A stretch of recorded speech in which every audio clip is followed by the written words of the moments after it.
भारताचे एक सार्वभौम समाजवादी धर्मनिरपेक्ष लोकशाही गणराज्य घडवण्याचा त्याच्या सर्व नागरिकास सामाजिक आर्थिक व राजनैतिक न्याय विचार अभिव्यक्ती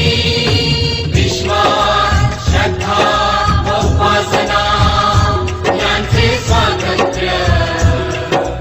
दर्जाची व संधीची समानता निश्चितपणे प्राप्त करून देण्याचा आणि त्या